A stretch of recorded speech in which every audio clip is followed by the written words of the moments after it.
My name is Ashraf Dadiwalla.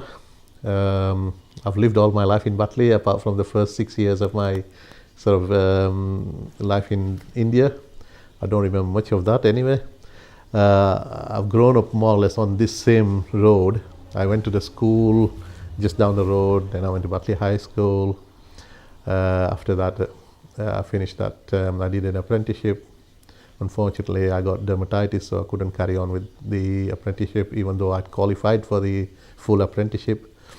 So I had to re-educate myself, and I went to university to do teacher training. Part of the during the part of I had to take a year out because I had to go to Canada for other reasons. And by the time I come back, I'd applied to join the police force as a civilian. So I got a job with the police. I worked there for 4 years, and then I started my own business, a news agency, which I still run. I've moved back into Warwick Road, which is my old hunting ground, and it's something I missed for a while. I lived about 18, 19 years, not far from here, but I came back here. One of the reasons was my father wanted me back on because his house is just about 3-4 doors away from me. Unfortunately, after I come back, we didn't spend much time together because he passed away. I have 5 daughters, 2 sons. They're all educated now. I've got a young lad who's at Heckman Wygram School, so he's still in. All my other kids have gone through the university line. Actually, one of my kids is into journalism. She does voluntary at Yorkshire Evening Post. One of my daughter is a lawyer. She's in Canada now. She's married there. Another one works at Halifax Hospital. She's a scientist.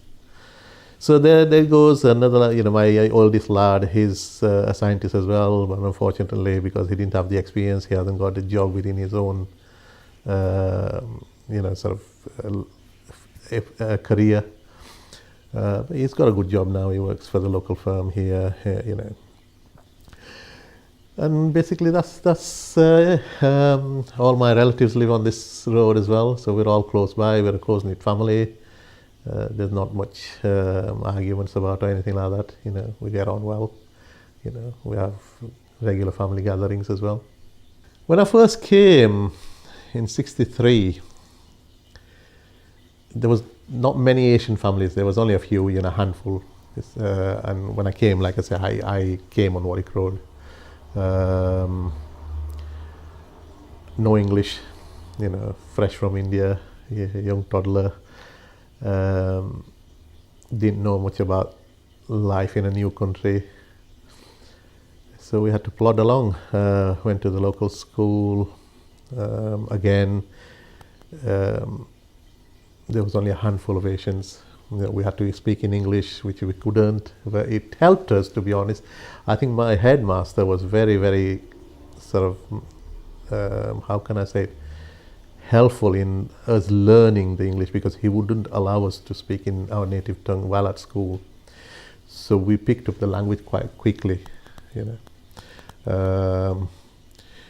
Initially, because there was no technology, we only had a little black and white TV, so during the daytime we played outside. My neighbors were English as well, so they had kids, so we played with them. So we grew up in a multicultural sense, and I admire that, because it brought a lot of understanding into my life. How to treat people, how not to judge. Basically, my younger life was quite fine. The only drawback was when we first came. My mom wasn't around for the first year and a half because she was hospitalized. So we grew up in a new country. Within the first couple of months, just with my father figure. There were no female in our house. They were all sort of, in those days, the few of the people sort of shared houses. So it's like this house, right? There was quite a few bedrooms there, so friends used to take one bedroom and all that, and we as a family was sort of, my father called us, and so we had one bedroom to ourselves. There was only three of us, and my father. It was hard initially, but we got over it. My mom came home after she was cleared of whatever medical condition she had, and we got, we sort of, after that we never looked back. It was sort of all sort of uphill, never nothing downhill or anything like that. I was given a good upbringing. My two sisters were given a good upbringing. We could play outside till, especially in summer months, then, until it got dark. Again, like I said, we made a lot of friends, multicultural friends. It wasn't just, although there was a few Asian families, it wasn't just them. We were sort of gathered with the local boys as well, boys and girls, right? So, yeah, it's a good memory actually. It's unlike now. It's all Asian on this road. And unfortunately, and I don't know whether I should say this, but we hardly see any kids playing outside. What we had, it's not there. Technology's taken over. My father was an icon, and I'm proud to say that he was an icon, even until his death. Right, even the youngsters admired and respected him. When he first came into this country, like any Muslim sort of community, when they grow, right, the first concern was to get a place of worship. So that's what their first concern was. So once that was set up, then the other things followed. Like cricket as well. So basically, because when he came from India, he was a graduate and he could speak English, even though it was sort of English from the Indian sort of perspective, sort of lingo. He could liaise. So, and he was one of the first ones that went into the personal office of the local textile firm. So they weren't working on the machinery, or he was in the office because he could basically speak English. And he had the advantage over the others. Lot of sort of people came from India, Pakistan, probably Bangladesh as well that time, but not many spoke English. And he was sort of the liaison, of what to do, right? And people remember that, people who've moved away, or the other sort of towns, other cities, they still remember him. If I go to Leicester, and if they ask, what's your name? And I say, Ashraf Dadiwalla. I say, Yusuf? And I say, my dad. And they'll hug me, So, he left a sort of, how can I say it? He left a lot of things that people admired, right? So once the sort of religious aspect was established, that's when they went on to the other bits, the sporting, So it took them about maybe 3.5 years. The masjid that they sort of is still active. He's still on Bradford Road. That's where our first sort of, even Batley, Dewsbury, probably Huddersfield, the locality. We still say that this is the first masjid in West Yorkshire, right? I might be wrong, but we, as sort of, we still consider that Bradford Road Masjid is the first masjid that was sort of, established in West Yorkshire. And he took a lot of lead in there. Not on his, he wasn't on his own, but he had a sort of committee to sort of organize. But like I said, police, the Kirkleys, well, he wasn't Kirkleys then, he was sort of probably Batley parish or something, where they had to sort of get all the paperwork done and all that. So he took a lot of lead, and once he was established, like I said, they focused on other things, the community. By that time, other families, other friends from... You see, one advantage he had was that when he came to this country, he actually stayed in London for 6 months, right? But already in Batley, there was a few families already here from our own village. So he followed, here, right? Even though nobody knew what Batley was then, right? And I don't know how people wanted to settle in Batley from all the way from London. Some people lived in Midlands as well, and then they came to Batley. So how Batley was sort of in their thoughts, I have no idea.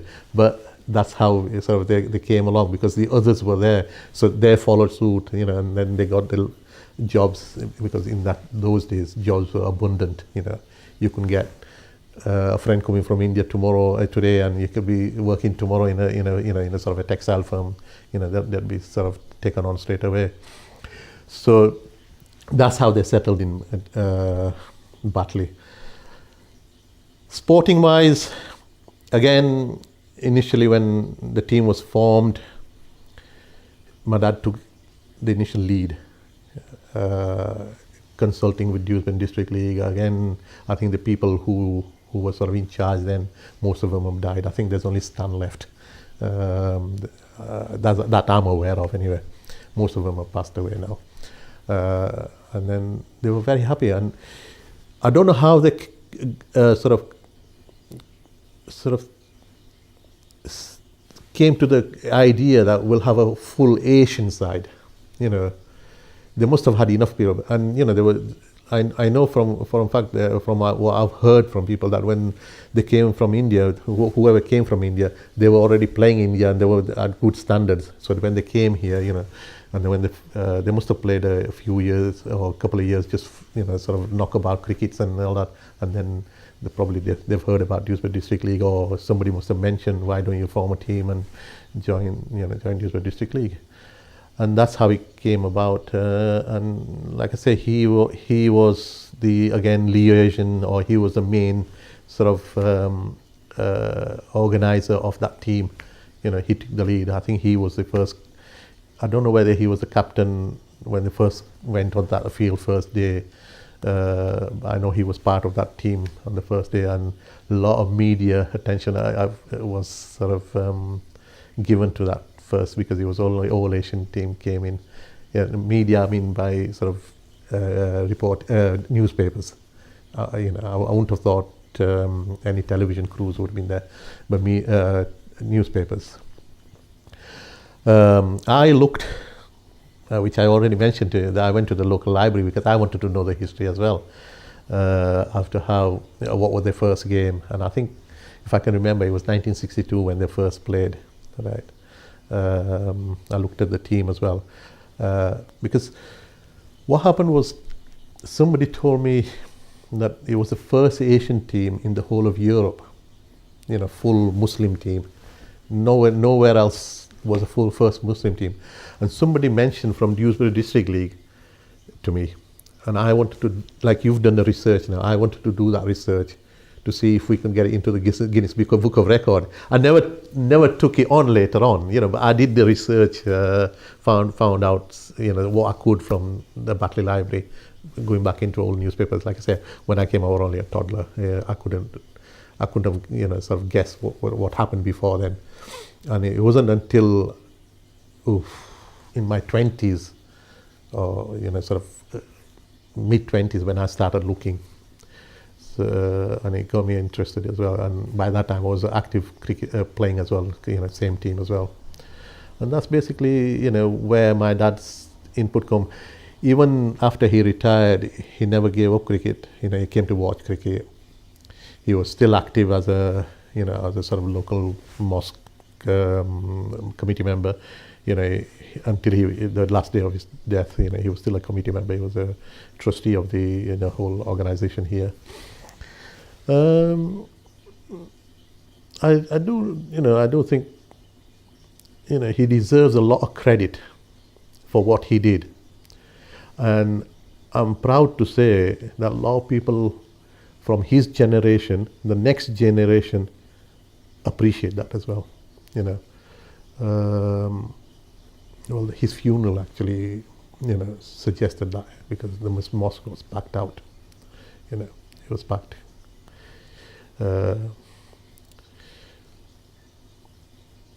He, in his once, Batley Muslim folded. I don't think he ever watched cricket, only on TV. He was a fanatic of Indian cricket, right? Even although, and I'll be honest with you to say, when England played, he always supported England because he says, this is my country. This country has given me everything. He always used to say to me, he says, never forget, right? You've got Indian background, you're born there, but this country has given you everything. It's given you your childhood, it's given you your schooling, it's given you your university, it's given you your kids, marriage, everything. Never forget. Whatever you have, this country has given you, right? Although, because your roots are India, never forget India as well, right? So, but when the two teams are playing, you'll have to be neutral. You don't have to support, right? You have to be neutral. And that's how he viewed himself as well. You know, he viewed as a, even in football, you know, he would say the same. Even there was no Indian team or Pakistan team, he would still say the same. Right? A lot of people supported Brazil or Spain because they were the, you know, sort of teams that won everything, right? But he would never waver from England, you know. Even if they were struggling when they were getting knocked out first round of the World Cup or European Championship or anything like that, right? He would, you know, never waver from that, you know. He always kept an interest in all sorts of sports, but those two were basic, you know, football and cricket. I can remember his footballing because I went to. He took me to a Leeds United match. You know, I think first year when we came, Leeds play. I can still remember that day. Leeds played Arsenal, right? And we went there. We got there late because they were packed out. We couldn't get. We went in bus. There were no cars then in the family, and we entered the ground 15 minutes late. And that was my first game. He took me to there. So even from that, you know, young age, he encouraged us to go into sports. You know, he wanted us to see that side of sort of activity, you know. And obviously I played football as well after that. I played cricket as well. Never played rugby though. I thought it was too physical for me. Because I was only, now I'm growing, you know, I've got a bit of flab on, but I was a thin lad then. Yeah, he's left us a good memory, to be honest, right? My mom died at an early age. She died when she was 52. So for the next 15, 20 years, he was single. I was still living with him. I looked after, well, I won't say I looked after him, but I was there to support him, you know, because I was the eldest in the family. My two brothers were still young. My two sisters were already married, so they were in their own home. So my two youngest brothers were, you know, they were still at school. So I stayed along with my dad. Eventually, he wanted to get married, but he didn't want to sort of say, you know, that I want to get married. And then as the years went through and as he got older, I could see he was struggling, you know. Not struggling in the sense of physicality, but he was struggling because of his loneliness, right? So I just said, look, if you want to get married, you know, I'm all for it. You know. So in the latter years, last 17, 18 years, he was married. So, you know, so we had a stepmom. Obviously, when they were in India, they played cricket. In India, cricket is, you know, the only sport that they play apart from hockey. But from where they come from, hockey is never even heard of, right? Villages, it's more small cities and more affluent areas. So they brought cricket along with them. You know, they played there. They must have sort of, when they first came, they must have sort of had a sort of knockabout here and there everywhere. So yeah, it was very easy for them to sort of bring cricket here and, you know, form a team and, you know, carry on with playing, you know, competitive cricket, you know. I have no idea whether he played any teams although where I come from, my village, Lajpur, there's still a team. There always used to be a team, you know, where they played villages. So he could have played in one of the teams, you know, before he came. But I have no real, I won't be able to answer that question at all, whether he played in India or not. I would have thought he would have, because he did when he came here. He was a you know, when he played here, he was a decent cricketer. He was, you know, he bowled occasionally. He opened the cricket, the batting. So yeah, the majority of, you know, the people who came from India, brought along the cricket with them. So there was nothing untowards that. Football was never heard of. Football, I think they only heard of football once they came here, and they probably opened the TV or something, black and white TV. That's when they probably saw. Yeah. But again, even though football was a major sport here, a lot of our sort of older people who first initially came into this country, I don't think they got interested in football. They always kept hold of cricket. It wasn't until the next generation, like ourselves, that was sort of introduced to football from school that we actually brought up, we took football. And then once we brought it into the family, that's when the dads got interested, because we started supporting a particular team. And I think that's how. But I don't know how, like I said earlier, I don't know how my dad got interested in football, because he initially took us to Ellen Road to watch Leeds. So somewhere down the line, he's got interested in football as well, because he arrived in 58. So I didn't come into the country to 63. So I think first game, it was probably 64 when I first saw Leeds United play. So in those 6 years, he must have got hold of, or he must have got introduced with somebody else, whereas he's working, into football as well. So football did come into his life, but I think cricket was always his love. He always wanted to play cricket, and he always wanted to do something to form a team or something like that, right? And like I said, a lot of his teammates were from the same village, although there was others from other village, but they were all close by. There wasn't, there was not much difference. It's like, I don't know if it's like Batley or Dewsbury. So if there was 3 from Batley, 3 would be from Dewsbury. Similarly in India, if there was sort of 3 or 4 from Lajpur, there would be 3 or 4 from Dabel, or that's another village sort of attached to next door, or called next door. So they were all sort of within that 1 mile or 2 mile radius, and they all sort of from India. They were all sort of landed in the same place in Batley. And, it's been very easy for them to sort of, establish a team. A little lad, probably 8, 9, 10, maybe 11, we used to put the milk crate at the back of my house, and we used to play sort of tennis ball, cricket. They used to be sort of, all of us sort of gathered around. One used to play. If you missed, you're out. If it hits the sort of crate, you're out. If you get caught, you're out. Normal. There was no running. There was no sort of, you didn't take any runs. But what it helped us was stroke play. When to play, when to sort of stroke. It helped us a lot, even though it was tennis ball, and we did that a lot. And then back of the street, it's all sort of industrialized now. They've taken majority of the land. They own the land, but before there was no sort of fencing or anything like that. So we used to play with the hard ball, just knockabout cricket. And those are still memories for us. We used to play no pads or anything, no helmets nowadays. Majority of the time we played with tennis ball, but sometimes we'd take the hard ball as well. We'd get bruises on our ankles and or the shins. We used to try all sorts. Mimic some bowlers, mimic some batters.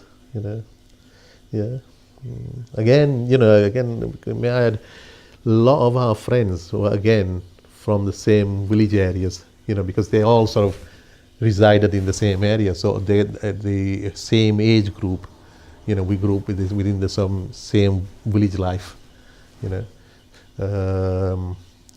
But as the community grew and people started buying house, a lot of our sort of initial, when I first came, multiculturalism went. A lot of the white families went, or my neighbor died. So they moved along. Their offspring or their children went somewhere else. So we were left with sort of majority Asians then after that. So we had no choice but to play with ourselves, right? And that's how we grew up, playing outdoor cricket. There's a ground called Hurstlands You're not far from here, about 5 minutes to walk. Every so often we'll go there. Again, we didn't play no competitive games, but we'd have a knockabout, But again, slowly, cricket was sort of been taken over by football. We're more and more going into football rather than cricket, because football was easy to do. You only need a little, sort of a round ball and go and kick about, So cricket was sort of only summertime when everybody started, the older generation started playing, my dad and them a lot. So that's when we started going. Even then, when we started watching, they'd be playing on the ground, we'd be playing football on the side, so around there, kicking a ball around, There was no other teams when I first started. Batley Muslim was the team. So obviously I grew up with my dad in the same sort of cricket environment. He used to take me to watch cricket. And occasionally I'd do the scoring as well, right? When they were playing league cricket, occasionally. And then sometimes if they were short, then I wouldn't go in for batting, but they'd take me in for fielding, and I'd be the third man or something, away from where majority of the balls would turn up, so I wouldn't get hurt or anything like that. Never in the slips, never in the covers or anything like that. But that was my initial memory where I can remember that, I was taken on as a backup, if somebody didn't turn up, obviously. So, and then slowly, I started. They formed another team. So there was two teams. Like I mentioned again, the community was growing. There was more demand for extra team. So in those days, Youth District had five leagues. Now I think they only have one, maybe. I'm not too aware of how many leagues there are, right? But Youth District League had 5 A, B, C, D, E, right? So all second teams played in League D or E. So obviously the ones that were very good played for the first team, and then the rest played for the second team. Although selection was made on, what ability they had, not on reputation or anything like that.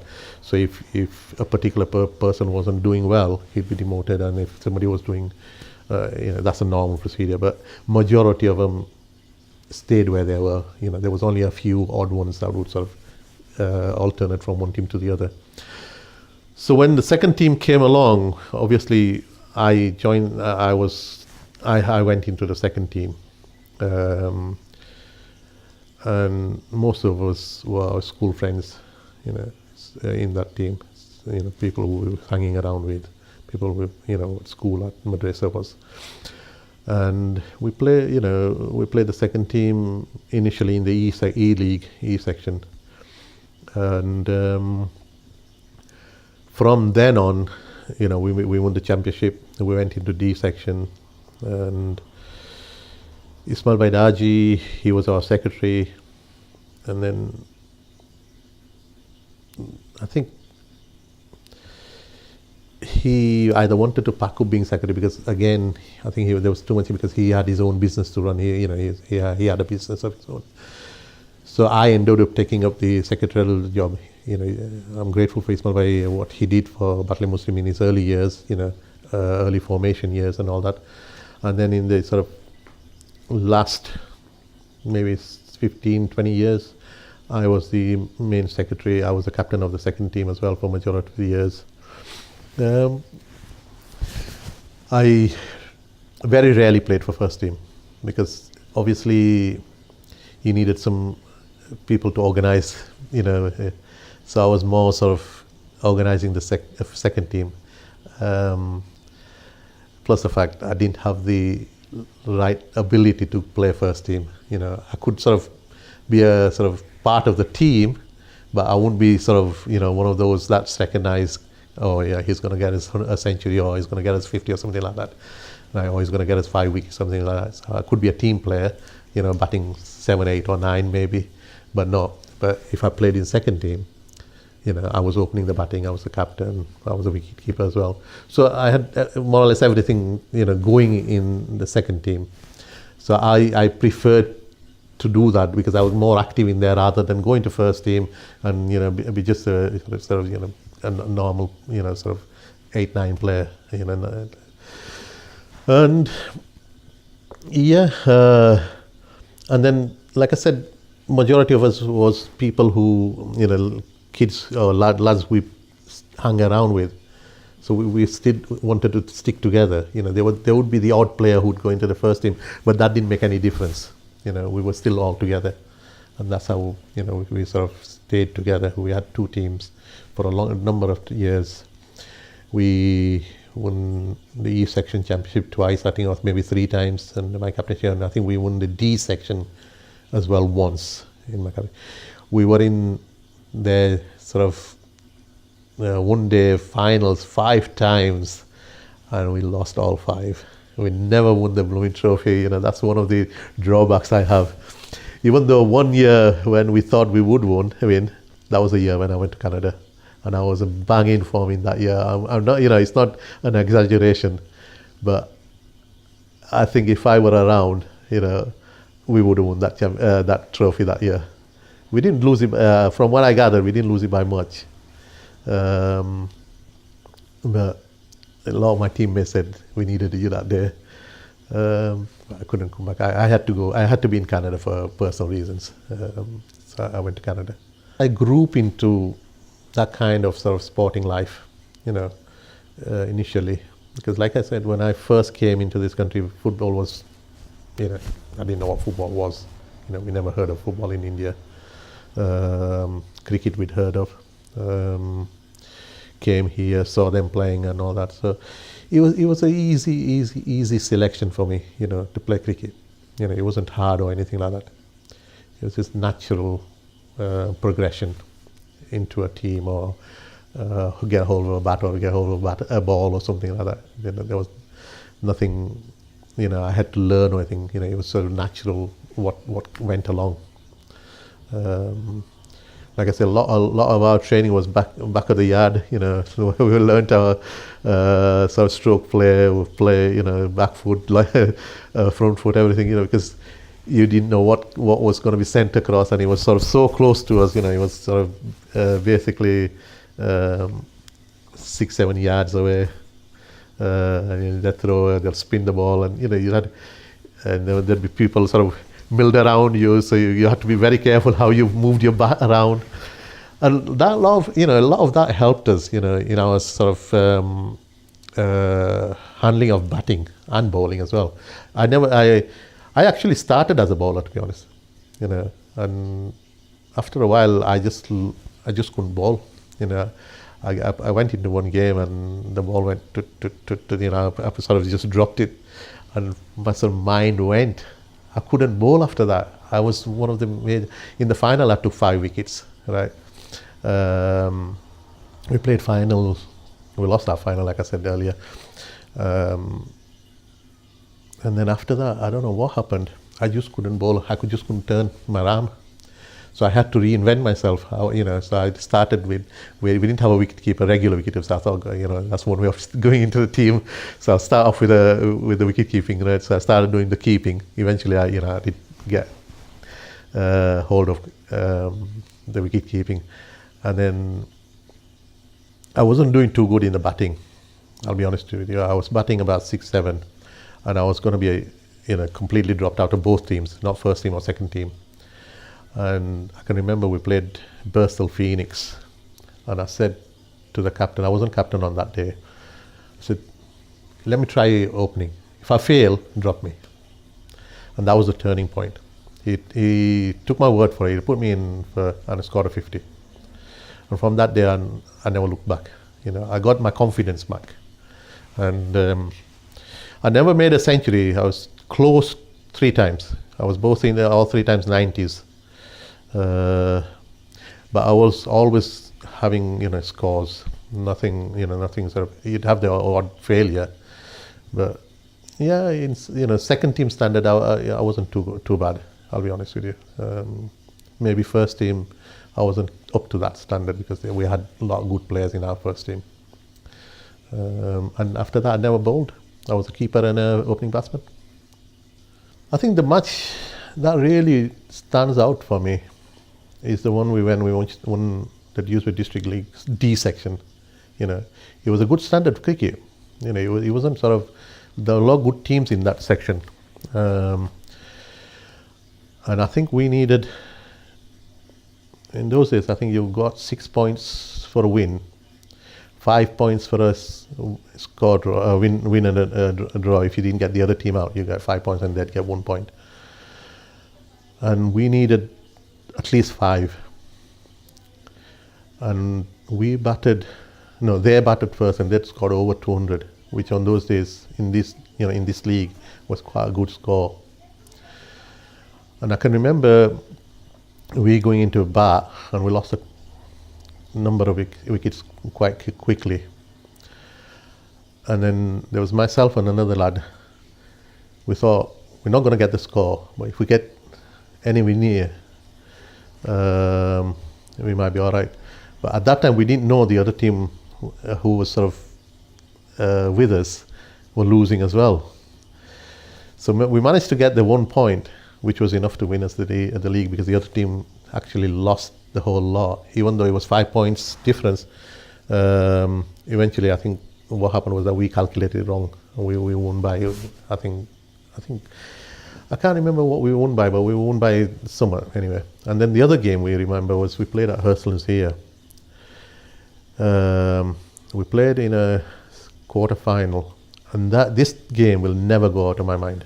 Right, it will always stay with me. We played in the quarter-final. We would have gone into semi-final, we'd won. The team batted first. The opposition batted first. They scored nearly 300 runs, 292. I can still remember that score, 292. There was no way we would have won that game, right, in 40 overs. What happened was, when we went into bat, we lost 4 quick wickets, and we were only about 50. We used to get a lot of crowd in those days, because that was the main thing. There was no other sort of highlight of the day. We used to get people come and watch. The ground was surrounded by people, Asians mostly. And some of our teammates went home. They were ones who were out. They said, "Oh, we've lost this game." And as a captain, I stayed there, and this other lad, Musa, he eventually scored a century.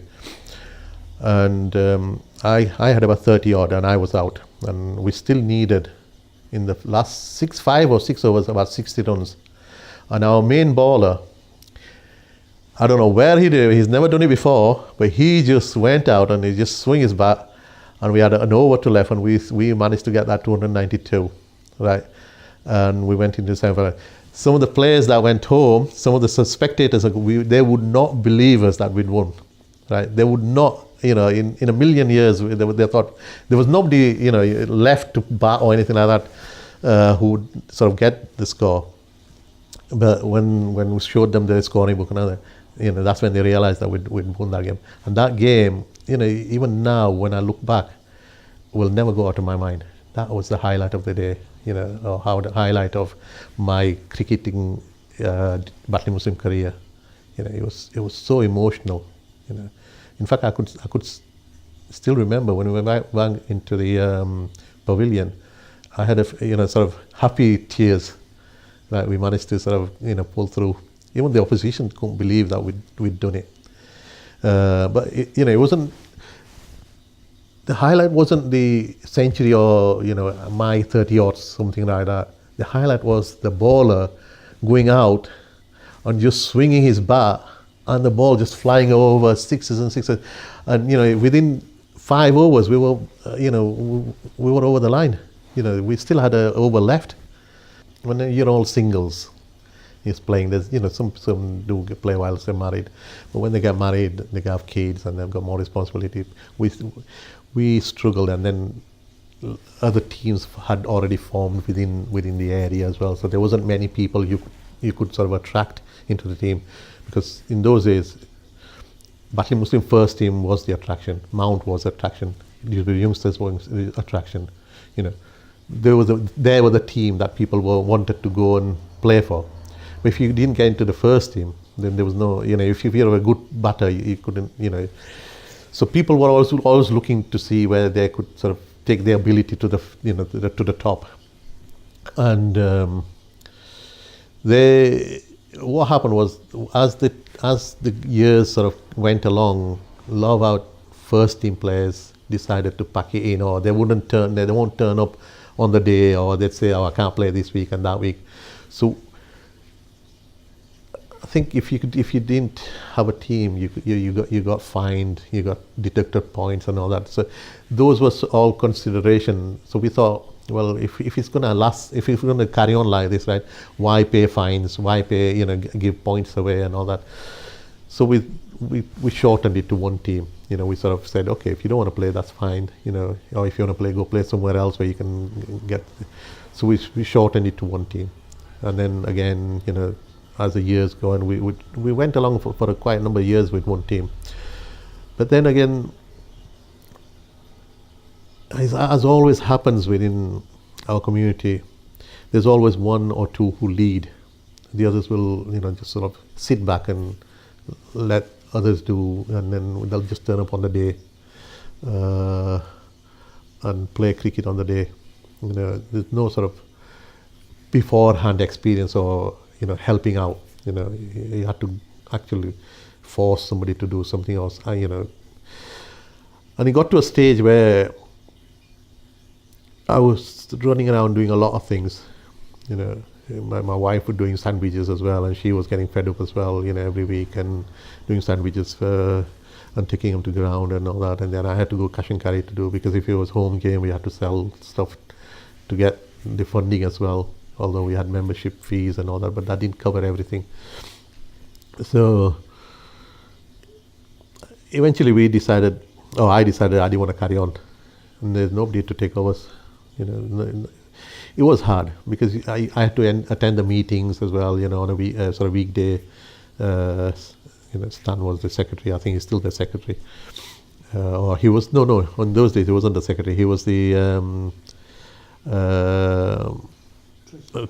treasurer, and I think the match day results secretary. So it was taking a toll, too much, and then I had kids as well. I had my own business as well. I couldn't carry on doing all the other running around, and there was nobody to take over. So one day we just, out of the blue, we just said, we're not going to enter next year's team, and that was the end of Batley Muslims. It was a sad day. It was a sad day because as a pioneering team within the area, and then to see it, sort of go bust or go, completely out of existence was sad. We didn't expect that, but there wasn't enough youngsters coming through to take, to go into it as well. I can remember the last year we played one game. We only played with 7, which was the requirement to have a full team.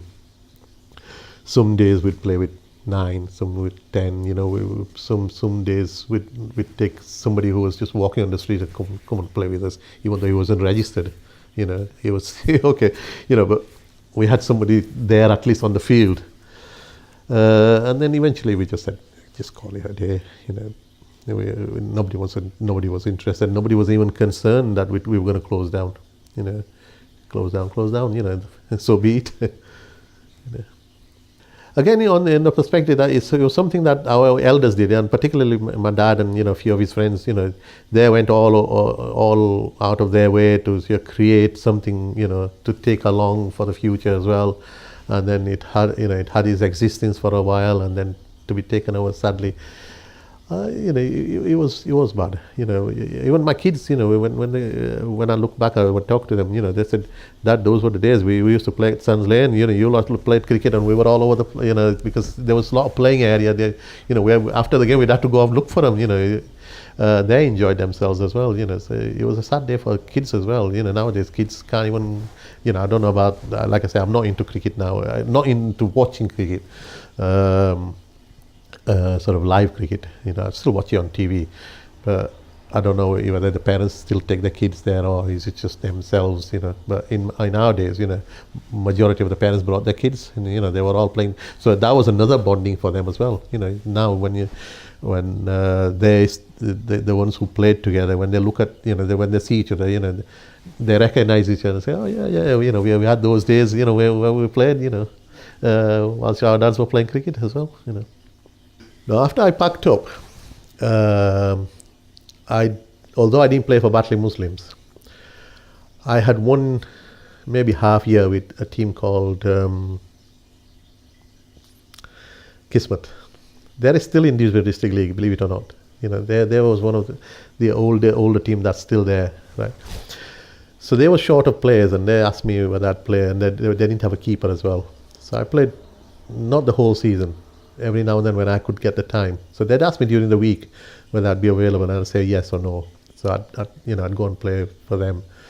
And then after that year, I didn't play at all. And then youngsters, Kismet would still come and say, "Oh, we're short. Can you just play this odd game?"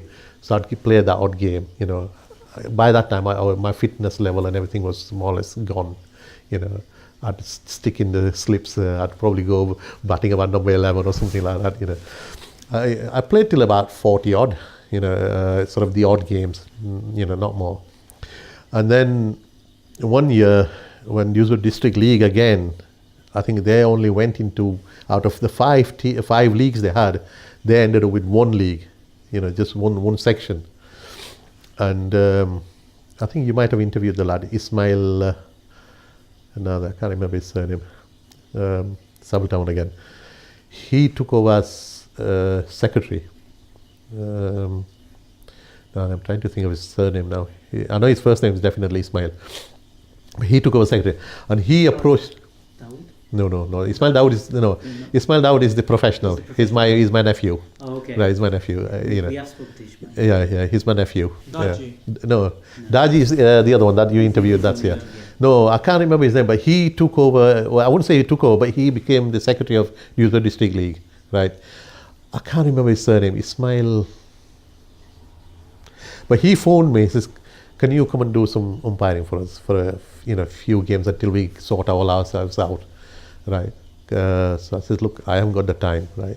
Because I'm more or less involved in it. Because if I had to go to do umpiring at 2:00 in the afternoon, then obviously my wife would have to go into the shop." Because I had a news agent, and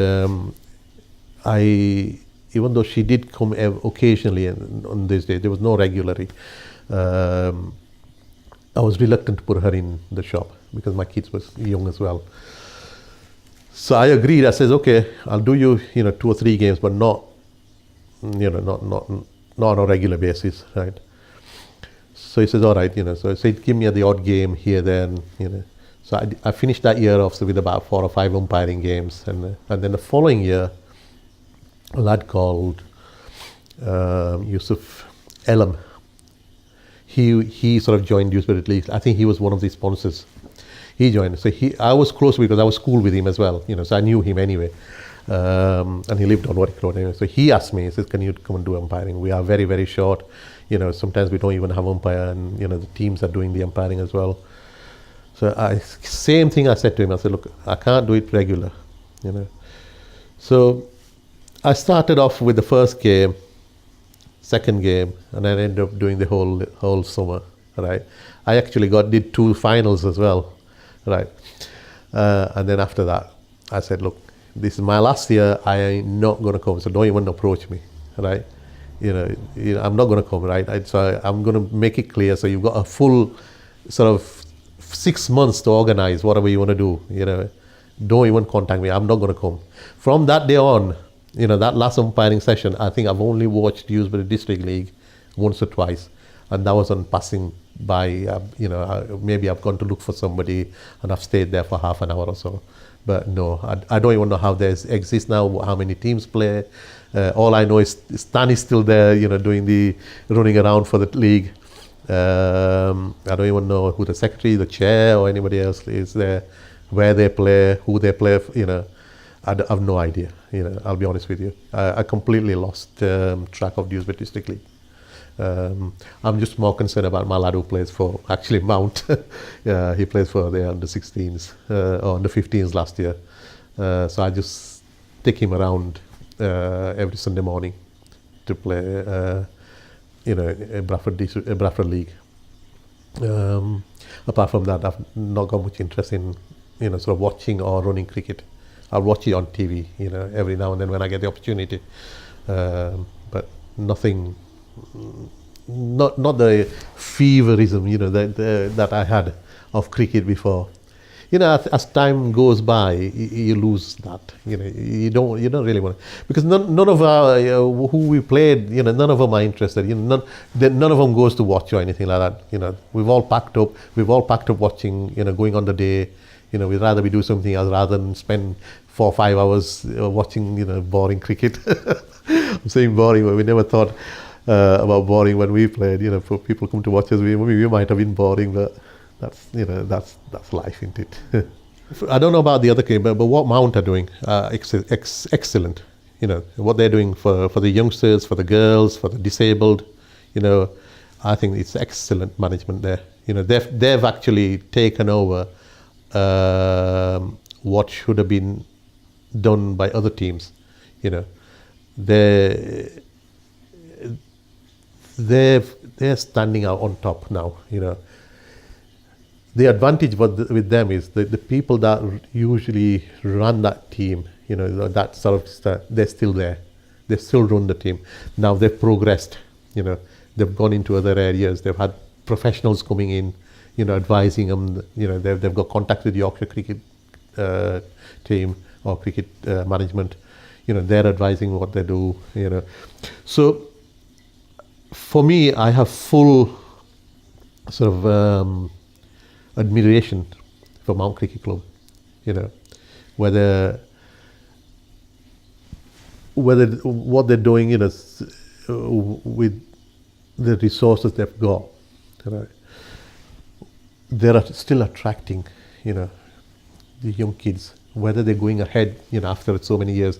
See, like I said, technology has killed most of the sports, especially cricket within our generation. None of the kids are interested in cricket, especially if you look at Warwick Road. There'll be an odd 2 or 3 who's playing cricket now. Whereas in our time, the whole blooming Warwick Road was playing cricket. They all wanted to join in.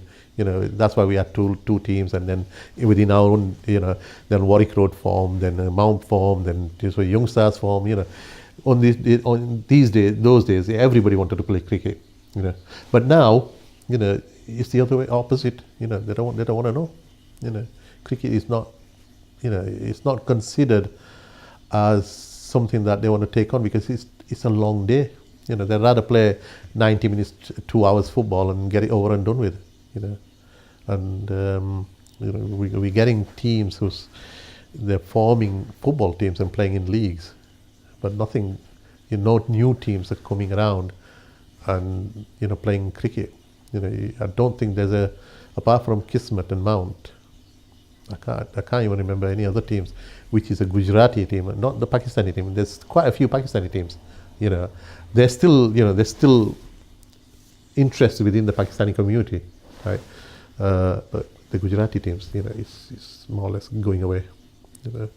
I think once, if Mount hadn't started what they've started, a lot of these youngsters, a lot of these kids that are growing up wouldn't have known what cricket is. They're attracting. You just got to go there on a Sunday morning or a Saturday morning when they do train. Kids, 5-year-old, 6-year-old girls coming in. Girls, parents, the mothers are bring the kids in with the kids. They're still, and like I say, I'm full of admiration for them. Especially for Hanif, Yusuf Kayat. They've taken that team from one, stage to a higher level, very higher level. And I'm not saying because my son plays for them. I would have said that even if he didn't play for them. Batley Cricket Club, again, my son played 1 year with them as well, and they're a very, very good setup, but they're not in the same league as Mount.